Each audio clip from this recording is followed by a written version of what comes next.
Alright folks, this is another Battle of Warhammer Fantasy for Bromance WarGaming.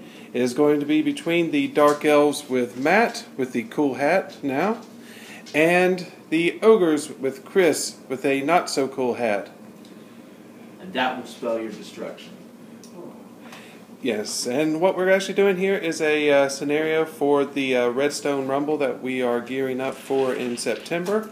Matt, go ahead and tell about the scenario and the victory conditions. It's called More Sleep or Bust. It's essentially the Watchtower.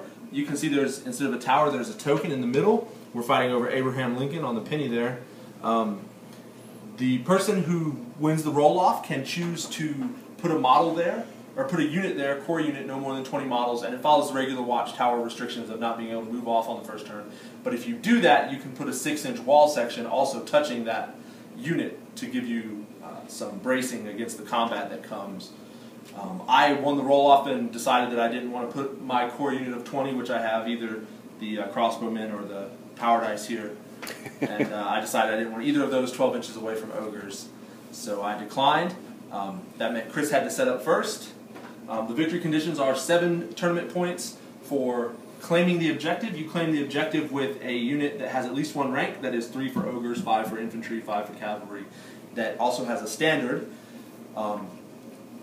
7 points if you beat your opponent by more than 500 points. 4 points if you beat the most enemy units in close combat, and 2 points if you attempt the underdog challenge, which of course is getting your champion to challenge a character. Okay. You don't have to actually kill it, you just have to attempt it. Alright, and we're just seeing how it goes, kind of planning strategies and everything with our armies. Yep.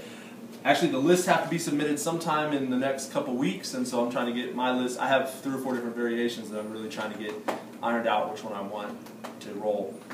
Rock on. Alright, and we had Chris deploying first, so Chris, go ahead and take us through your army.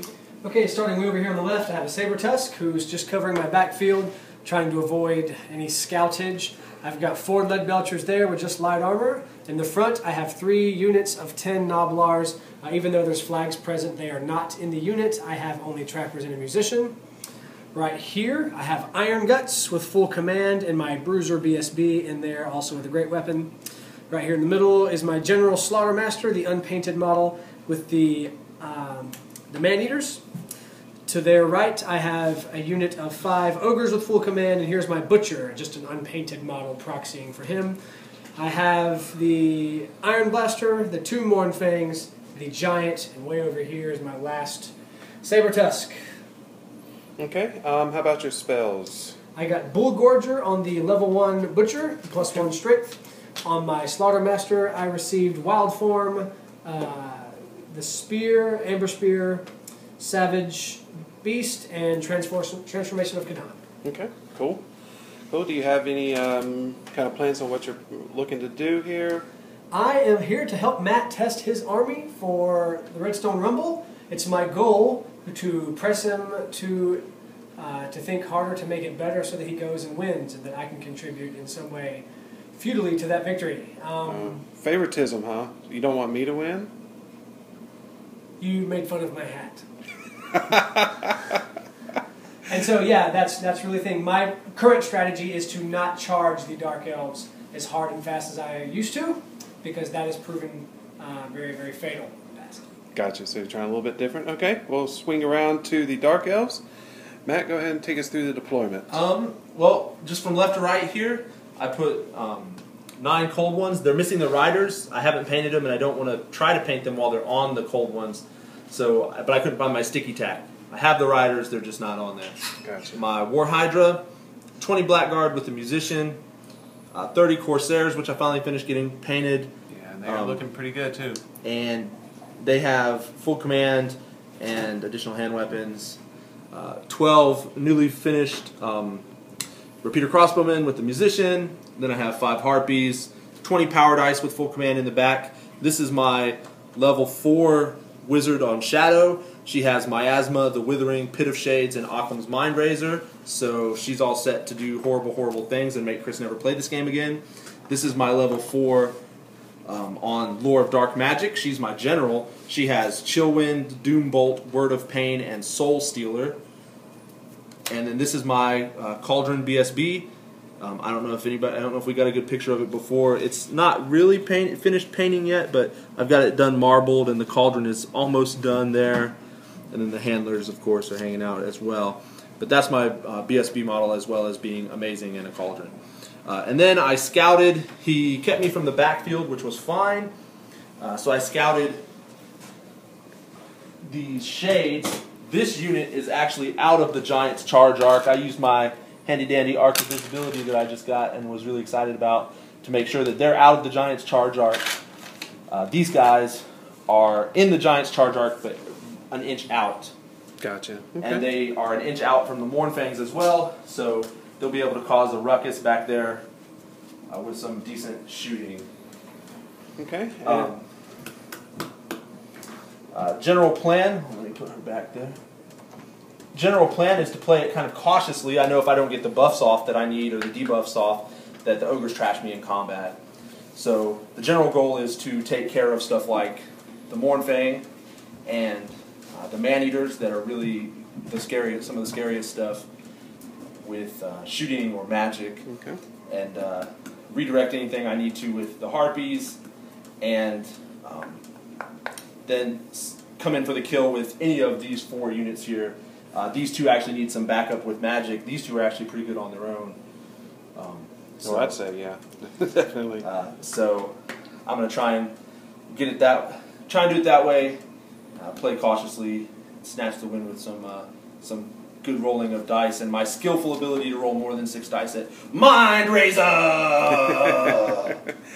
Well, I know, with your magic, you chose dark magic. Is there any particular reason? Because I know you've been just trying to decide what you wanted for your other wizard to have. Yeah, dark magic actually is really excellent because all of the spells are pretty good. The only one I'm not super thrilled with is Soul Stealer, although it is still good.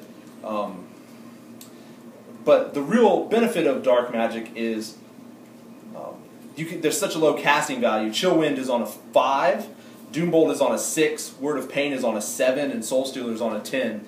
And Shadow is so hard to cast that Dark combos really well. Gotcha. By being easy to cast. So I can cast like one big Shadow spell, and I can throw some other dice at the Dark magic and kind of combine the attempts of throw a bunch of dice at one spell, and then kind of try and plink through some other stuff. That is still game changing. Right, and I know the one thing we haven't gone over is the terrain. Matt, will you go ahead and discuss the terrain real quick? Yeah, we have a river. This is the ford for the river. I know we use it as a swamp sometime, but it's ugly on the back. I didn't want to use that, so we have the ford. This is a regular hill. We didn't roll anything special for it. That's a regular hill. Again, nothing special. That over there is a wall. Nothing special about it. It's hardcover and -1 to hit if you charge into it. This is an Earthblood Mirror, which if the majority of your models are in it, they get 6-up regen, but it's still a nasty swamp. And then the house over there that my cat has tried to destroy, it's just a house. Again, I didn't roll anything exciting for that one. Okay, cool. We will. That's deployment. That's a little bit about the strategy and what we're planning. Again, this is a custom scenario we're testing out and just kind of deciding our strategy for Redstone Rumble coming up in a little bit over a month now. So, we will pick up at the at turn 1. All right, General Chris, you had the first turn with Ogres. Tell us what's going on. Okay, I moved both Saber Tusks way up, to circle around. You see that guy is in their flank right now. Hopefully that'll scare them. I predict not at all. The Lead Belchers shot off 4 of the crossbowmen there, the well-painted crossbowmen. They passed their leadership test. Noblars moved forward. Ogres held back. Mournfang moved forward. Giant's moving over there. He's very frightened by them. You see all the arrows sticking out of the Giant already. The Iron Blaster moved forward and knocked off 2 of the Blackguard, and failed to wound the BSB, who has toughness 10 against shooting, which was very unfortunate. But that's me, no combat. No combat? All right. We will pick back up on the bottom of turn 1 with Matt. All right. Cool Hat General Matt. Tell us what happened with your bottom of turn 1. Well, I did some slight moving. These guys didn't move. These guys moved up to be within short range of the Giant. My attempt was to get the Shades to shoot the Giant off on 4s, hit on 4s, wound on 6s. As you can see, I did all but 1 wound to him, but I'm okay with that because almost anything I control will be able to take that last wound off before he gets to attack in combat. Gotcha. So that worked well. These guys didn't move. The goal is if the Mournfangs charge anywhere and fail, they will be able to both countercharge. Okay. Put the 5-up ward save on the Blackguard. I actually thought about putting it on the crossbowmen since I think they're going to take the most damage next turn. But I moved the Blackguard up a little bit further, kind of baiting that charge with the Mournfangs, hoping that that 5-up ward would be able to save them. The Cauldron moved over here.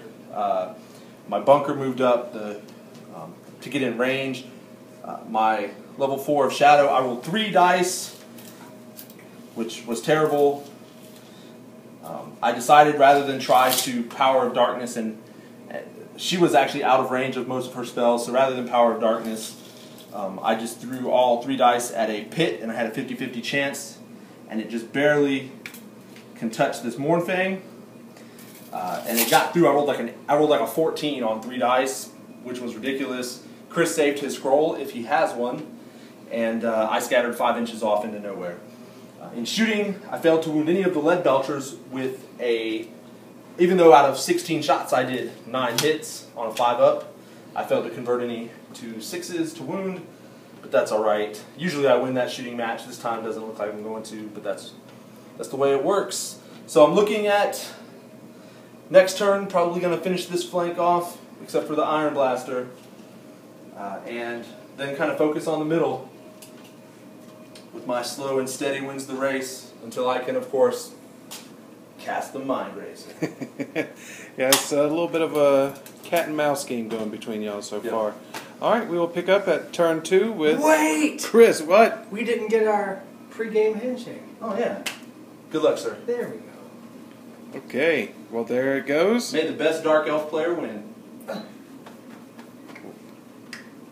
Is there other Dark Elves players around? Exactly. Okay.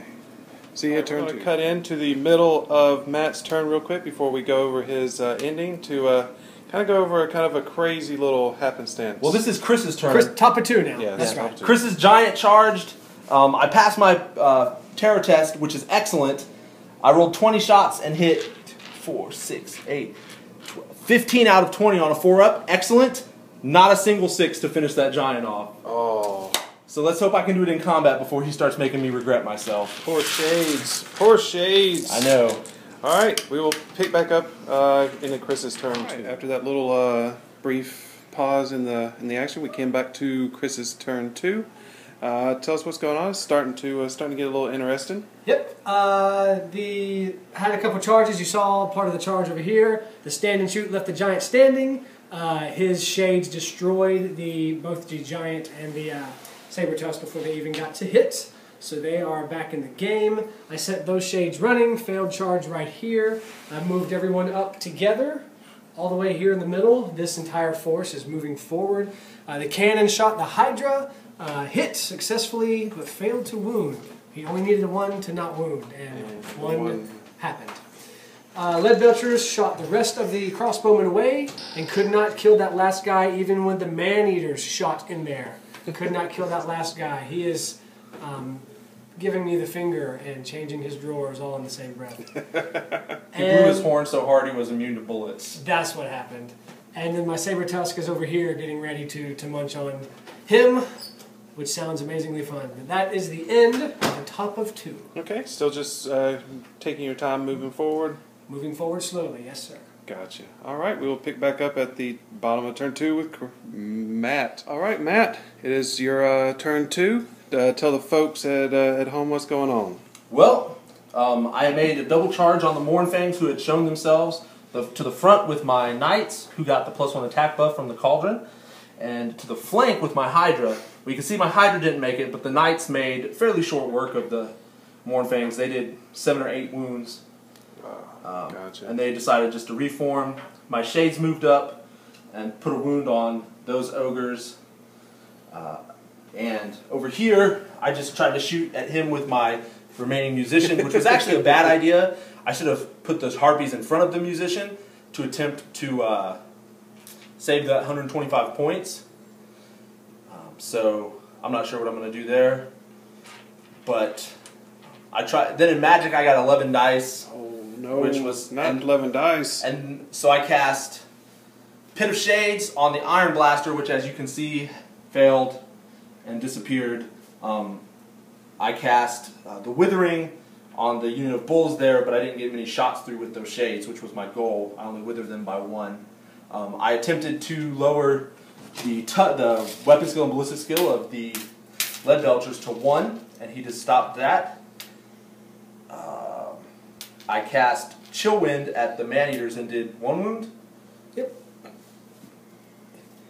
And Doombolt, Soul Stealer were out of place. I didn't really need Mind Razor or Miasma, so I let that go. But with 11 dice showing, plus the 4 extra dice I rolled from Power of Darkness, I did in fact use 15 dice that magic phase, which was ridiculous. Yeah, that was pretty bad for the ogres. Yeah, that was what I'm hoping for. You know, a bunch of dice, and it didn't work.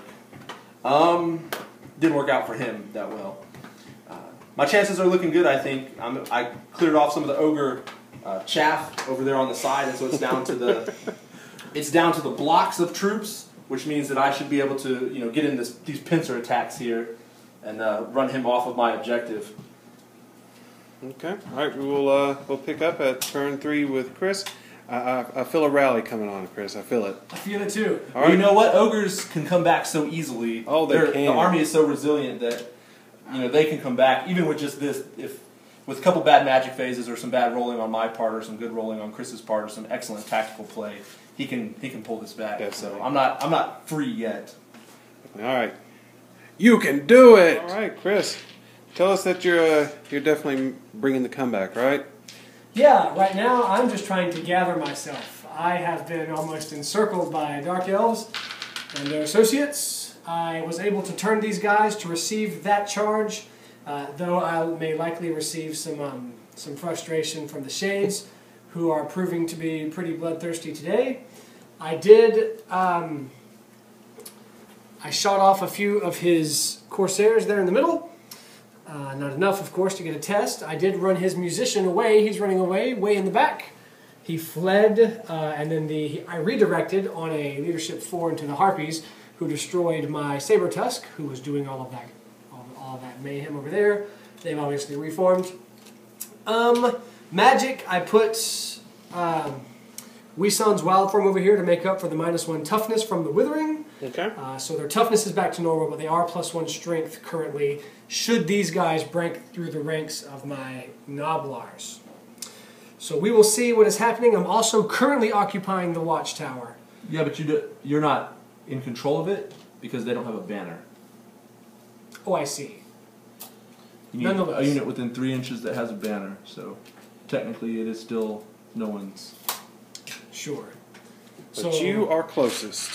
I am closing the gap, trying to turtle up with the ogres to see what I can do this way. I'm actually a little worried because his magic makes my butt pucker. And that's it. Matt has that effect on people. All right, we will pick up with Matt's turn 3. Folks, at the end of turn 3 for Matt, the Dark Elves are starting to come in on all sides. Matt, tell us what's going on. In charges, the only charge I made was my Corsairs into the Noblars. I lost 4 on the dangerous terrain test, which was really pretty lucky, I think, out of 26. Close to average, whatever. I'll take it. The Knights didn't take the charge. They moved around. I'm going to try and get them in the back harassing, you know, perhaps charging fleeing units to catch them and get some points. The Shades are moving around to do the same thing and to put some pressure on. Either one, well, the Shades in particular are really nasty if I cast Mind Razor, so they can be a backup combat unit. The Hydra and the Blackguard move in to put some pressure on these units to keep them from necessarily just overcommitting here. I moved back with these guys to stay out of Hellheart range. He needed a 5 to hit this wizard, my general, a 6 to hit this one, and he rolled a 3. Which was great for me. On 5 dice, I threw a Mind Razor, and it got irresistible, so he couldn't scroll it. And of course, the Corsairs with the extra attack did what Corsairs with an extra attack and strength 8 do. They evaporated things. Shooting didn't get anything done over here, but again, that's all right. So things are looking pretty interesting. I think Chris has some interesting stuff he can do. on this side with these 3 units, but I'm thinking that the Corsairs probably just single-handedly got me a ruck of points. Just with being there and all of his stuff is really stuck, they have to spend a turn getting out of the way unless they want to charge and get hit with the I'm faster than you and have strength 8 and a gajillion attacks. Oh yeah. You know, 4 attacks per model on the front rank is pretty stupid. Other than that, the Cauldron moved up to keep the Corsairs in buff range. Not that they're getting a reroll, but I don't think they're going to lose combat either. And the Harpies actually did this in case the Leadbelchers tried to shoot at this unit. I could try to screen them, so the Leadbelchers actually have to get a pretty decent angle, and I'm not sure it's possible to actually not get hard cover. For this unit not to get hard cover. Sense. And my one remaining dude is running like a small child. Yeah, but he's still on the board. He's still on the board, and he still needs double 1s with a reroll, so I'll accept that. That's the best chances he can get. Okay, alright, we're going to turn 4. Yep. Ogres, they still got a shot. Look at it. All that ogre goodness right there. Yeah. Alright, we'll pick up at 4. Alrighty, ladies and gents, we are at the top of 4 with the ogres, and they are starting to flex their muscles a little bit. Chris, go ahead and tell us what happened in your turn 4. I think the flex your muscles metaphor is very appropriate. Except, well, he's obviously Mind Razor won here. Oh yeah. He didn't get the underdog challenge. He challenged. I received with my character. I was hoping to kind of get less attacks from him, and so doing maybe having somebody left. I was unfortunate. He tried for the underdog challenge. He didn't kill my guy. I, in fact, killed his champion.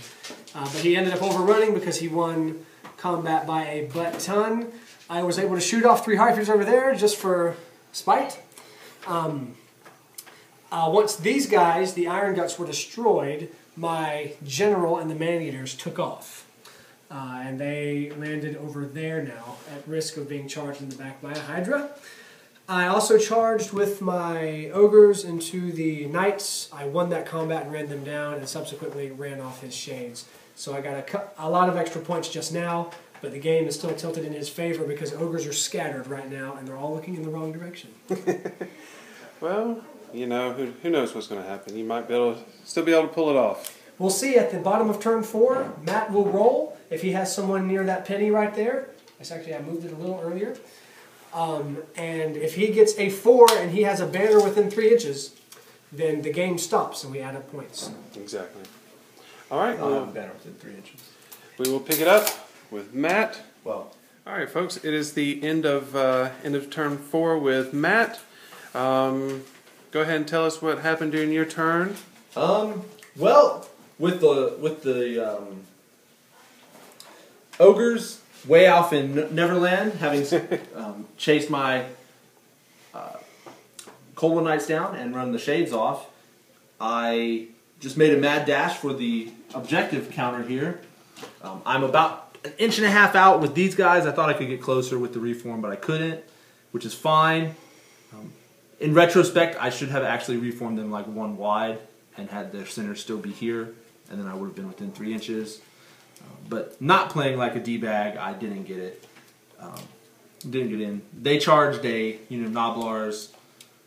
I charged his general's unit with the Hydra. His general's unit rolled like a 4, which meant that I couldn't fail to, on a Swift Stride, they got a 4, which meant that I couldn't fail to catch them with the Hydra, which netted me 700, 800 points. Yeah.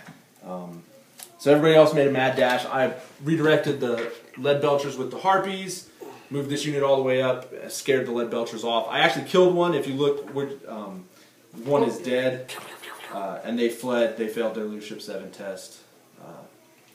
But then we rolled to see if the game was over as per the Watchtower original rules, and of course I rolled a 6, which meant that I was gone. We need a banner to capture, remember, and I didn't reform them douchishly enough to get in, but it's okay. I want Chris to play again with me, so I don't want to be that big of a... I mean, I already cast Mind Razor on him with Corsairs, so I don't want him to be that big of a jerk. We tallied up points, and I won by like 1,500 points, which means that out of the tournament points, I have 7 points for beating him by 500. I have 4 by breaking the most units in hand-to-hand, and I have 2 for attempting the underdog challenge, which gives me 13. And while that's really good, if this was actually a tournament, I'd be really frustrated at myself for A, not remembering to reform them better, or B, that I rolled a 6 to see about the turn length, and that if I had rolled anything but a 6, I would have got full 20 points. Because on his turn 5, there was nothing that he could do. I think that I had this game in the bag, even if it had gone on. I think that the Hydra and the Blackguard could take care of these guys. I should say that my level 4 Shadow miscast and lost Withering and Mind Razor, but I think even without that, I could have taken on that unit with the stuff that's left. Oh, definitely, yeah. And left my bunker to secure the objective and use Dark Magic to kill off the rest of the Lead Belchers. So I think that my plan worked out pretty well. I was certainly aided by the fact that Chris was a little more cautious, but at the same time, if he had been in combat on my turn 2 when I had 11 dice instead of 5, it wouldn't have been any better. It still would have been Mind Razor! Yeah, I think that turn where you got 11 power dice really swayed it in your direction. Yeah, actually I think the biggest thing that happened to me that made me win was getting Irresistible Force on 5 dice with Mind Razor. Because it was that crucial turn with the 41 attacks on the front rank of Corsairs. Oh. And I was like, oh, I only rolled 5 dice, 4 plus a channel. And I was like, I got to go for the Mind Razor. And I had forgotten to Swift Reform my characters, so it was actually on a 21. And I was like, man, that's about a 50-50 shot. That was rough for me. But, bad play on my part gave away most of the points where I didn't see that combo charge over there. But overall, I mean, stuff I could tighten up for sure. Like I said, that magic phase where I was out and I needed the extra oomph to get in, and that double charge over there. But other than that, I thought I played pretty well. And really, I didn't think that Chris played badly either. Chris kind of got blindsided by that 5 dice Mind Razor. Exactly. And, by some bad rolling on his leadership test. I mean, the guy running away. But that's about that. Chris, you got any thoughts? I think the mistake that I made was I lost that Iron Blaster on turn 3, turn 2? Turn 2? Turn 2. I needed that Iron Blaster to keep this flank at bay. Right. When I allowed it to come through, I risked it. I thought to myself, if I have to roll, it's a 50-50 chance. There's a good chance he'll scatter the Pit of Shades off of me. And he almost did. As I settled for the roll, I didn't Dispel Scroll, which I should have. I felt like if I had that Iron Blaster to keep this side at bay for a little while, the game would have went in my favor for a little longer. Yeah, I think rolling that 1 on the Hydra when you hit him really could have helped immensely on your side as well if you would have. Had I not rolled the 1, yeah.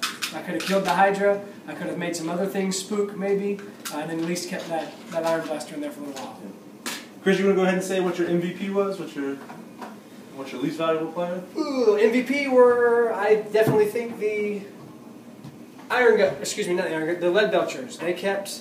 They were the most successful in fulfilling their intended purpose. Gotcha. How about least valuable? That giant. he died in turn 1. He was really Monster Patrol, but all the shades circled him and then took his lunch money. Oh, I'm feeling bad for the giant now. Me too. Bunch of little douches coming after him for his lunch money. All right, Matt, how about you? Most valuable unit? Well, definitely my most valuable was the Shadow Mage. The turn that I Mind Razored, the pit on the Iron Blaster. But really a close second, I think, was the Hydra. Just, he got me so many points, but he also was able to, I like the Hydra, he's able to, kind of force decisions. Because even the Ogres that are, toughness 4 and multi-wound, and he doesn't get a stomp, strength 5 breath weapon is nothing to sneeze at. He's got 13 attacks because he's totally underpowered like that. They all have hatred, and then on top of that, the breath weapon. He can really mess up a unit of Ogres even by himself. So he keeps the Ogres honest. He's got the same charge range as them and everything. So the Corsairs, I'd give them the nod, except really they're just The only thing they do is they're Dark Elf infantry with 3 attacks. I mean, if they were Witch Elves, they'd do the same thing, but slightly better. If they were Blackguard, they would have done exactly the same thing. It didn't really matter. I just need, again, 40 attacks on the front rank with Strength 8 is going to annihilate anything. I really enjoyed having the Dark Wizard as my general, rolling 1 or 2 dice at most, because that meant I wasn't miscasting like a freak and possibly losing her. In fact, at the end of the game, she had 6 wounds because of Soul Stealer, which always makes me feel more comfortable with my general. I think my plan went pretty well. Obviously, it went to crap over here when the Shades continued to run off the boards. But at that point, obviously, I didn't need it. Right, but the Shades did take out quite a bit with the Giant. And yeah, they got the Giant and the Saber Tusk over there. They gave me the Mournfangs, really, with that Flea. And, that's about all I could ask for. And it's not their fault that I played badly over there. Chris, had a good time. Great time. I think you have a good army to play for Huntsville.